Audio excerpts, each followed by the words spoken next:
Okay, done. Okay, good morning everybody. My name is Amber Arif and I'm your trainer for today's session. So our today's session is basically about follow basic food safety practices, comply with personal hygiene standards. So first of all, I would like all of you guys to introduce yourself to each other. Hi, my name is Monica. My name is Amrit. Hi, my name is Manpreet Kaur. And my name is Aginajwa. Before we begin the training session, I would like to do the acknowledgement of country. I would like to acknowledge the traditional custodian of this land. I pay my respect to the elders past, present and emerging, for they hold the memories, the tradition and the culture of Aboriginal and Torres Strait Islander people across the nation. So first of all, I would like to go through the training session rule, which is, can everybody please switch off their mobile phones, respect each other, listen actively, avoid any interrupting and value everyone's contributions, participate fully, engage in the discussion, group work and practical activities. There might be some activities involved in this training session. Follow facilitator instructions, adhere to the direction for the demonstration, safety and assessment, maintain a positive learning environment, keep phone on silent, avoid side conversation, and stay focused on the session. So the training objective, so follow organizational hygiene procedure, report health condition and follow exclusion rules. Apply dressing and bandages correctly, wear and maintain appropriate clothing and PPE, follow correct hand washing procedure, understand work health and safety responsibility related to food hygiene.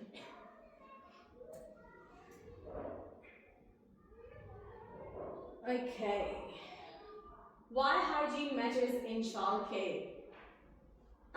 Does anybody know, like why the hygiene is important while you're working in childcare industry? Because we all gotta be like working in childcare. So I've been working in the childcare industry in 15 years. Because children are very prone to get infection easily. Yeah. They can get infection. Yeah, that's true. I mean you too. Yeah, of course. Like your safety come first. So why the hygienes matter? Children's immune system are still developing, creating a high risk of illness from foodborne diseases. Poor hygiene causes like cross-contamination and can trigger foodborne outbreak affecting multiple children. And maintaining hygiene support legal compliances, national regulations, family trust, and the center reputation. So there are four steps to the food safety. So clean, separate, cook, and chill. So the main thing is the hand washing procedure. So you need to follow the proper hand washing procedure. And when we call separate, what do you mean by separate? So the cooked food and the raw food should be dealing separately. You can't for example, if you're using the cutting board to cut the meat, you can't use the same cutting board to cut the vegetables or cut the slice of bread or anything like that. And when you're cooking the food, there are the certain temperature you need to cook the food, because if the food is not cooked properly or it's not cooked on a certain temperature, it can cause the illness as well. And when you're putting food in the fridge or if you're freezing the food, it needs to be on a certain temperature, which we'll see in the coming slides. Okay. So follow personal hygiene process.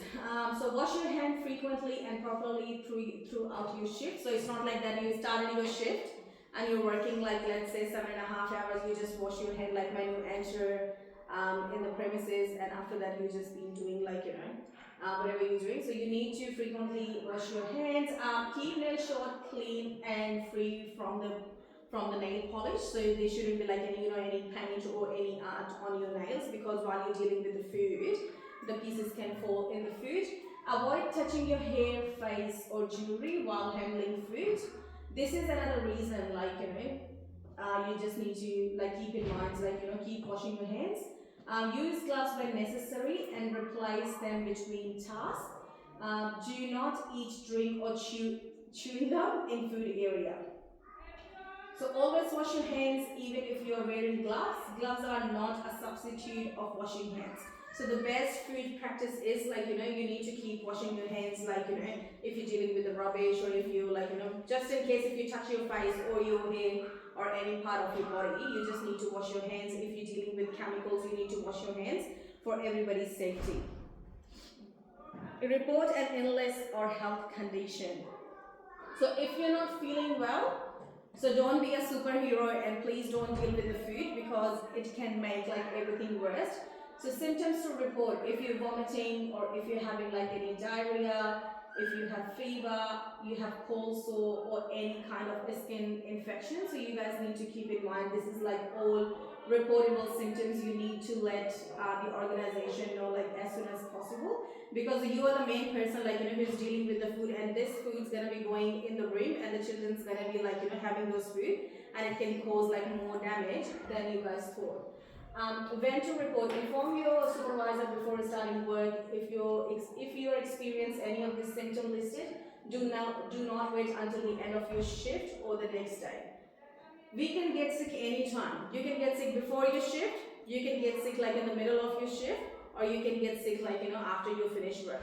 So you need to watch the symptoms like carefully, and inform like whoever's like your supervisor, your manager, or your mentor that you're not feeling well. Exclusion rule: follow organization exclusion rules. Most commonly, you must be symptoms free for 24 to 48 hours after symptoms cease before returning to food preparation duties. So basically, for the vomiting, like if you're vomiting for some reason, you need to wait at least 24 hours after your last vomit. Like for example, if you vomited today and it's nearly like 9:30, so you need to wait until like tomorrow morning. After like 9:30, you can start work, but you cannot attend the work like before 24 hours. Same thing with diarrhea. If you're having a diarrhea, so diarrhea exclusion period is like 48 hours. So you need to count the time after your last diarrhea. For example, if you got sick at work and it's 9:30, you went home and you still have the diarrhea, and it continues until let's say 8 p.m. at night. So you need to wait at least like 2 days before you return to work. Fever have the exclusion for 12 hours as well, and the cold sore until it's get dry, so you cannot like return to work, or any kind of skin infection. But before you return to work, it's your safety and the children's safety as well. You guys need to get the medical clearance certificate like from the doctors, like to keep everybody safe. This is the Staying Healthy 6th edition, particularly for the childcare. So it's like your Bible. So if you're not sure about any exclusion period or any kind of infection diseases within the childcare center, so you can access this book, which is like gonna be placed like in the foyer, or you can use like the QR code like in our web. So you can access like through the QR code, or you can simply like Google online, and you can see like the exclusion period of the particular like symptoms or diseases like within the childcare center. So this book is not only for children, this is like for a staff member and whoever is working in the children's services. This is the updated edition. We used to have the edition 5. They did some changes in that, as well as it has like in this book you can see the hand washing procedure and everything in there, how you can keep yourself safe and the other people safe as well. Okay, so medical clearance, as we already talked about, obtain a medical clearance if you're required by your center policy. So we do have some center policies as well, which you can access like through the QR code or through the Cool Kids Ravenhall app, or you can access like the hard copies like which is in the foyer. So just read the policy, what policy says like about the infection diseases, and you may require a doctor note confirming that you are fit to return to work. So it's not like that, like you're feeling bored at home, you're still not well, and you decided to come to work. So we need to follow the policy and procedure, and this is one of the policy like before you return to work. Same thing with the children. If the children in your care, they're showing any kind of these symptoms, so they need to bring the doctor clearance as well, like before they return to care. Bandages and dressing. So when we're talking about the bandages and dressing, so does anybody know like what color, the first thing, what color gloves we should be wearing when we're dealing with the food? Blue. Blue.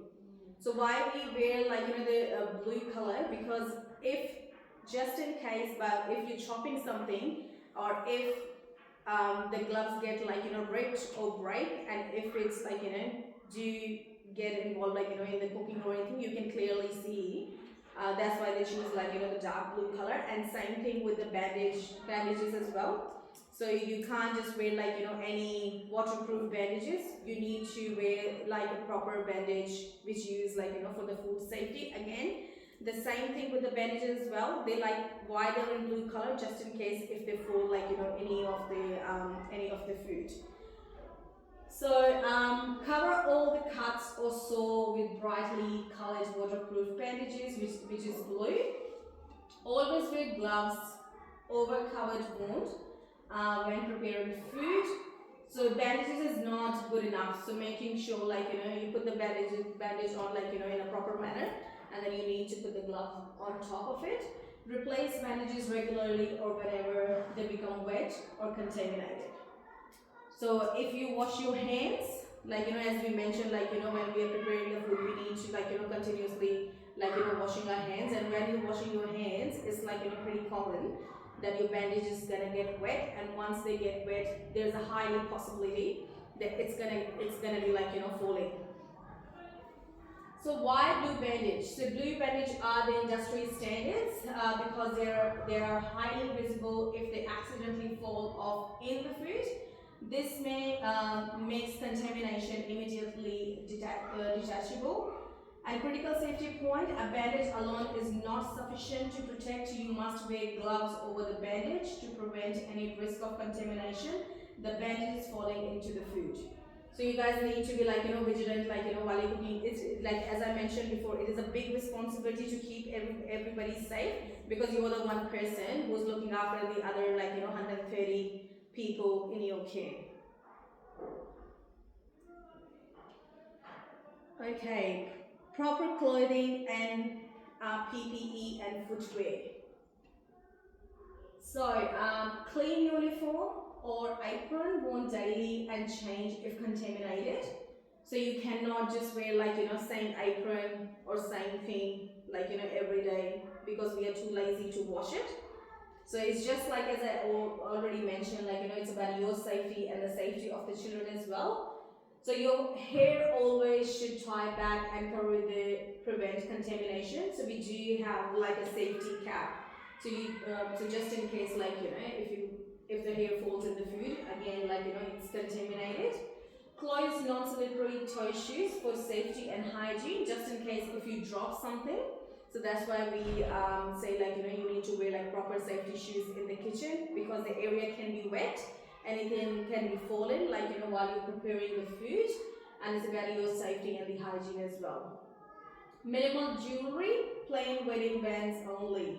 So no jewelry, they say. Again, like if you're wearing jewelry and if you're preparing the food, again like the food can be contaminated, because you cannot wash your hands properly like while you're wearing jewelry or bracelet, because with washing hands you need to wash your hands like up to your wrist. So if you were wearing like any watch or any bracelet or any like jewelry, so that's why they recommended not to wear like any jewelries. Professional appearance, children's copying what they see, so just be a role model of the children in your care. So this is the food preparation area. So hairnet must be worn, protective clothing must be worn, beard snood must be worn. So like for example, like if you have like a male cook, male chef, so be mindful like if they have beard, they're wearing like the safety net for the beard as well. Always look professional and clean. It protects children and maintain food safety standards.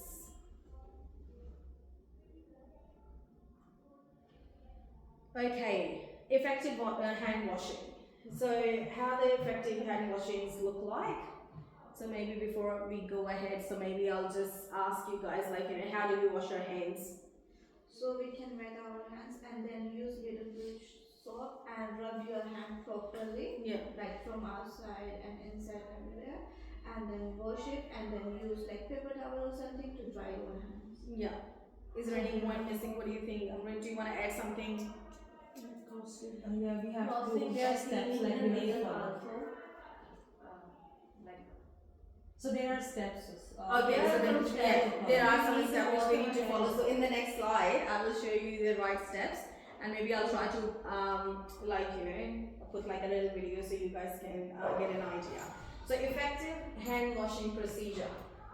So basically, we think we just gonna go open the tab, put the soap in, and it's good enough. But we need to follow the proper hand washing procedure. Otherwise, you're not gonna clean all the germs. So the first step is you need to wet your hands with warm water. Apply soap. Rub palms, back of the hands, between the fingers and nails for 2. Rinse thoroughly. Dry with single-use towel. So you can't just keep the towel over there and 10 people are coming and we all are using the same towel. It can be contaminated as well. Turn off tap using towel. So this is as you can see in the pictures, what are the steps. So the hand washing, you need to be washing your hands at least for 20 seconds. When to wash your hands: before handling food, after toilet use or helping a child, after touching face or hair, after cleaning or taking out rubbish. It's not limited to if you're in contact with any animals, or if you're involved doing cleaning and if you're using any chemicals and stuff. So it's not limited, but there are some stuff which we do on a daily basis. Okay, so work health and safety and food safety fundamentals. Keep work area clean and uncluttered to prevent accidents and contamination. So your area should be clean all the time. You can't have 10 other things while you preparing the food. Like for example, if the grocery got delivered this morning, so what's gonna be your priority? So what are you gonna do? You're gonna put all the groceries away where they're meant to be going, and then you're gonna be starting preparing food. Use PPE correctly, which is your gloves, apron, hair covering. Store chemicals separately from food to prevent poisoning. So do you guys know where we should be keeping the chemicals? Yeah, so like children can't reach there, we should keep them chemicals. Like we can use top covers, or if they are in the lower covers, so make sure they are always closed, and we can't keep the chemicals close to the things where is children is using every day, so it should be separate cover for them. Yeah. So it's about your safety. So the children, basically the children, there is a big no for the children entering in the kitchen, but it's the safety of the other staff as well. So wherever you store the chemicals, making sure it's in the closed cupboard, or if it's on the floor, it has to be separate on the ground, in a container. Like for example, if you're using something for the dishwasher, so for example the rinse aid. So the rinse aid should be sitting on the floor, not on top of the sink. It's about your safety and the other people's safety. So just in case if there is a spill or something, so it's gonna be spilling on the floor rather than you put somewhere on the top, and it's gonna be the spill's gonna be everywhere. Report hazards immediately: spill, broken equipment, and pests. So just a question on the hazard report. So if you notice in the morning you were using the toaster and you see the wire, the cord of the toaster is a little bit broken, but you think it's working absolutely fine, and you're just gonna tape it up the toaster and you can reuse it again. Can we do that? No, so it's a big safety risk if you think anything broken.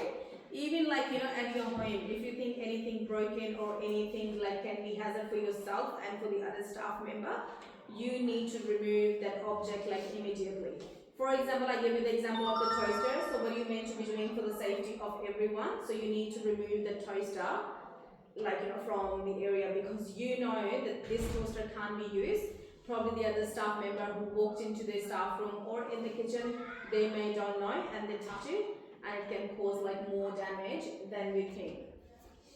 Prevent slip and contamination through proper procedure. So that's why we always recommend like to wear like proper non-slippery shoe, because the kitchen area can be wet, because there are dishwasher and there are cleaning going like throughout the day, like while you're preparing food, so it can get like a little bit slippery. Good hygiene, safe workplace for staff and children. So this is a little example, like produce salad prep area. So step 2, stopping cross contamination. Make certain hands are washed and preparation area is sanitized. So can somebody tell me like sanitizing area in the kitchen is good enough? So if you only sanitize? According to me, no, No. because we have to wash it like clean it with the water and with the wipe. That is good, to be honest. Yeah. So let's see, I will show you like in the next slide.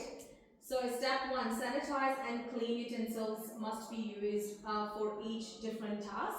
So you can't use the same thing like for everyone. You need to keep in mind if there's any allergy or any dietary requirements. So for example, like if the children are not allergic to anything, but there could be like any dietary requirement basically according to their cultures and their needs. So you need to keep in mind like when you're preparing the food, so you need to like check like which room requires like as you're working in the childcare industry, it's very tricky. You're looking after like 130 children a day and you're preparing food for 130 children a day. There might be someone like it's just like not allergy or not like anaphylaxis, but this is the dietary requirement. So you need to keep in mind. So for example, if the child is vegetarian and you're preparing like the chicken Caesar salad, that the chicken can't touch, like you cannot touch the chicken while you're preparing like the food for the vegetarian child. So you need to make sure like you're following the proper PPE, or you cannot like do two things at the same time, because there are highly chances the food's gonna get contaminated. Step 2, so separate cutting boards are to be used for raw meat and for vegetables. So do you guys know about the color coding of the chopping boards in the kitchen? So there are some colors like chopping boards, like for example, like there is a white one. So the white one meant to be using for like any dairy product or any bread and stuff. And the green one is for your fruit and for your vegetables. And then there is a red one which you use for the meat. And then there is a brown one which you use for the cooked meat. And then there is a blue one which you use for the fish. So you need to make sure like you're using the correct chopping board for each item when you're preparing the food. Step 3, before and after, can't really see. So step 3, before and after each use, sanitize and clean chopping board and the others equipment, so whatever you're using.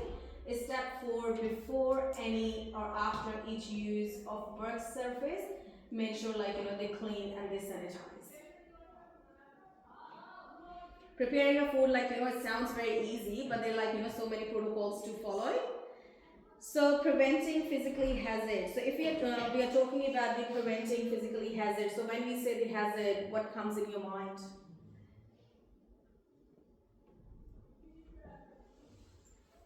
Like any danger. Yeah, so what could be the danger in the kitchen? You're working on your own, what could be the danger? Like So it should be clean, that area should be clean, there shouldn't be... Now the cooking, we're cooking, the stove is on and it Yeah. could be a dangerous if Yeah. we are not watching them. You don't cook, my friend. Do you cook? So let's have a look. Preventing physically hazard in the workplace. So what could be the hazard? It can be slip, trip, and falls. Immediately clean up any spills, food, water, oil to prevent slip. Use wet floor sign when cleaning the areas. Ensure clear pathway and no trailing cords or any obstacles. So you need to watch your surroundings. Sometimes we are in a rush, we don't look after ourselves, and we are just rushing like here and there because we are so worried about like we need to make the puree for the baby's room, then we need to give the food to the toddlers because they get grumpy like after 11 o'clock. And I was running late this morning, and like quickly I prepared the morning tea. There was a spill of water on the floor and I didn't realize it, and I just started like cooking, and I thought I'm gonna clean it later, and I completely forgot about it. And there is a staff member that walked into the kitchen and they slipped on the floor. So before you do anything, your safety and the other people's safety is more important. Before you start work, even if you're running late, like this is not the end of the world. So what you need to do, you need to look after yourself first. Before you start preparing the food, you need to check your surroundings. Is there anything, any code or anything like hanging or anything on the floor which you're not aware of it? Because probably you finish your shift like within like 8 hours, because there is still people in the building till 6:30. They may use something or they may spill something like in your absence which you're not aware of it. So manual handling is another big one. So use correct lifting techniques for heavy boxes and equipment. Use trolleys or carts for transporting heavy items. Request assistance rather than lifting alone. So don't try to be a superhero. At the end of the day, you're going to injure yourself. So manual handling, like it's another like sensitive one. So you guys need to be careful, like when you're picking up something. So you just need to follow the proper procedure to do it. And there's no harm for asking help. And if you're not confident enough to do something, you can say no, or just ask the person to show you first before you attempt the task. Equipment safety. Ensure all the kitchen equipment is properly maintained. Use equipment only as per manufacturer instructions. Report faulty equipment immediately, broken seals, dull knife, or anything like that. So when you're working in the kitchen, we always have like a checklist. So we have a checklist for everything. So the checklist is for cleaning. The checklist, like for equipment checking. So you meant to be checking the equipment, including like microwaves, stoves, oven, or anything like that. Any like toaster you guys got in there, or any blenders and stuff like that. So you have like an equipment safety checklist which you go through pretty much every fortnight, and making sure like it's safe to use. If anything not safe to use, as we mentioned before, you guys need to remove it like immediately. If it's not repairable, just throw them straight away so not other people can get injured by using it. Okay, now chemical safety and storage. So we touched base a little bit earlier before. So let's have a look what are the keys. Store all cleaning chemicals and pesticides away from food and food preparation surface. So there's nothing should be sitting on top, as I mentioned, it should be sitting on the ground.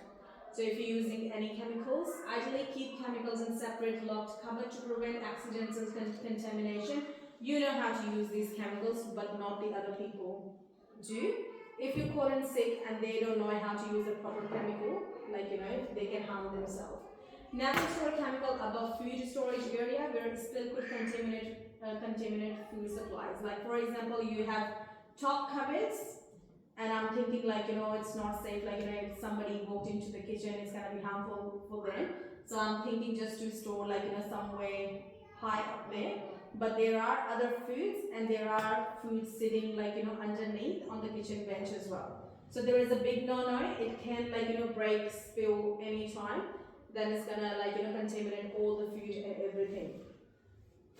And then labeling and safety data sheets. So ensure all the chemical containers are clearly labeled with contents, hazard warning, and dilution instructions. So whenever you're gonna get a chance, just go in the kitchen, and I will try to grab like a couple of like the bottles, and I will show you. So there are different chemicals which we use especially just for the kitchen, because it's like it's food based. So for example, the sanitizer we are using in the kitchen is not as the same sanitizer which we use like to clean the toilet or clean the grapes. So they're completely separate. And when we are labeling the bottle, it has like all the instruction in there that how you meant to be diluting like all this the chemicals, and if you're confused about anything how to use this chemical, we do have the material safety data sheets in our chemical cupboard, so please have a look before you try to use any chemicals. Know where the safety data sheet is. So our safety data sheet is located where the chemicals are stored in the kitchen. If you don't know, please ask the chef, she will show you. And under standard emergency procedure for spill or exposure. So you guys should need to know what is the procedure just in case of any emergency occurs in the kitchen. Okay, never dispense chemical into the unmarked container. This creates serious contamination and legal risk. As I mentioned, kitchen not only the area which you are using it. There's other people they're in and out. If you fill the chemical in the clear bottle, I don't know, and I used it, it can cause any harm because I don't know what's in there. It could be bleach, it could be any serious chemical. It could be the toilet cleaner, I don't know. So whenever you using the chemical or putting in the bottle, so making sure it has clear label on it, what sort of chemical is in that bottle. So use as direct, only use food grade sanitizer on food content surface. Never use general cleaning chemicals on area where food is prepared. As I mentioned earlier, there's a separate sanitizer, food grade sanitizer, to wiping the kitchen benches, so it can not harmful as the other chemicals are.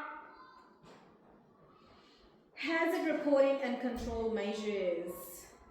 Your duty is not limited to, there are some legal requirements as well. So you are legally required to report any work health and safety hazard, no matter how small or big. You guys need to report as soon as possible. Examples: broken tiles, pest slithering, faulty fridge, near miss incidents. So if you see any pest dropping, so basically we do have pest control. They come every month and they check everything. So there are no drop the pest dropping, because usually what happens when there is little rats or mouse or any other animals in the kitchen, you will see they dropping. So you need to report it straight away. If your fridge is not working, fridge is where you're gonna be storing all your frozen food or any chilled food. So make sure it's on the right temperature and make sure it's in a working condition. The reporting procedure: report to your supervisor immediately when you identify a hazard. Please do not wait until you finish your shift. So if you see anything, you have a phone in your kitchen, pick up the phone and let them know straight away. Document the hazard in the center work health and safety logbook or system. So in our Cool Connect app, we do have a maintenance list where you can log if you see any hazard or anything broken or anything like that, so you can log in that.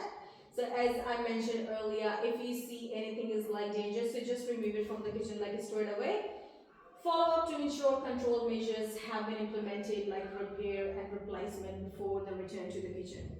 So for example, if you removed anything from the kitchen and you put it somewhere in the staff room and the staff member didn't know, they brought it back to the kitchen and someone else has used it. So make sure when you're removing stuff, you putting label and you marking them not in use.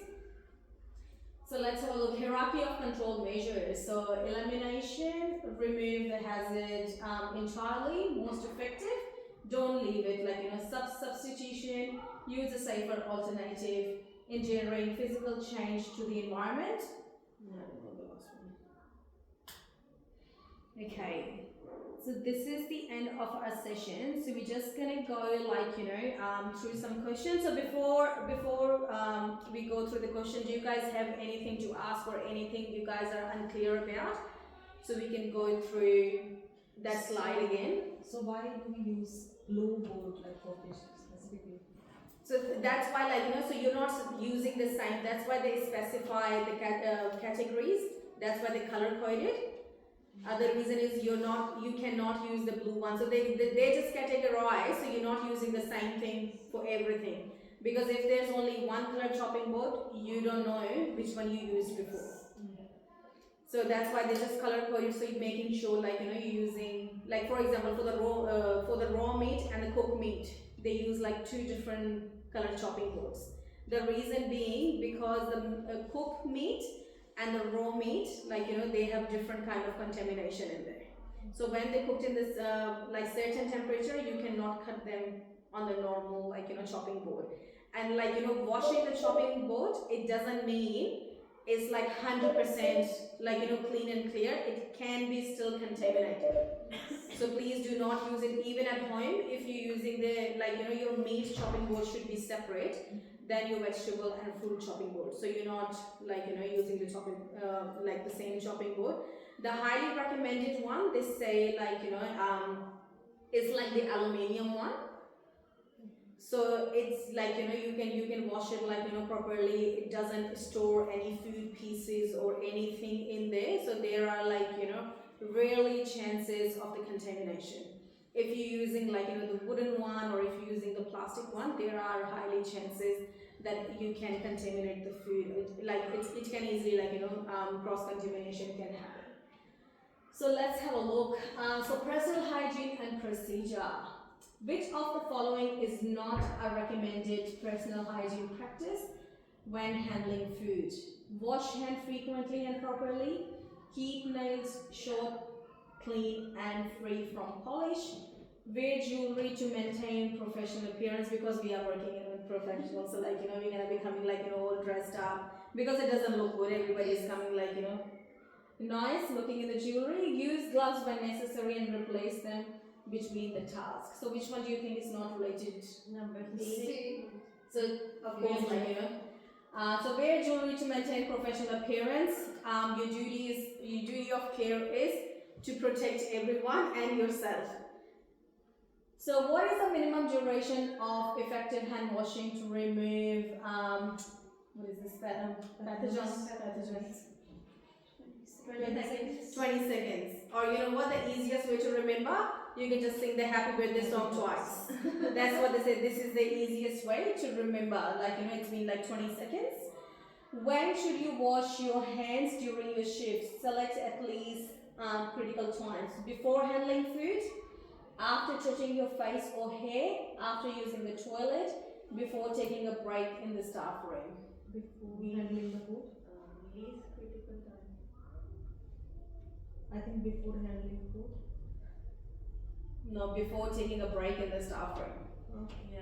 So you need to wash your hands like before you're touching any food, after touching your face, because we don't know like what's on our face. It could be like anything. After using the toilet, of course we need to do it or if you're helping the child like using the toilet, so making sure like Okay, why should you always wash your hands? Even when wearing gloves. I think gloves are good enough. You don't need to wash your hands if you're wearing gloves. Not the substitute of hand washing. So gloves are not a substitute of hand washing and may have microscopic tears in there. It is a legal requirement under food safety law to remove the powder from inside the gloves to ensure gloves stay on your hand. So the gloves are not substitute of hand washings. And may there are like some teeny tiny things which like the normal eyes can't see. What should you do if you touch your hair while preparing food? I got itchy and I just scratch on my head and I start preparing food. Yeah, but I'm wearing gloves. Remove the gloves. and wash your hands and put the gloves on again. And yes, so continue working. If you're wearing gloves, immediately wash your hands before continuing.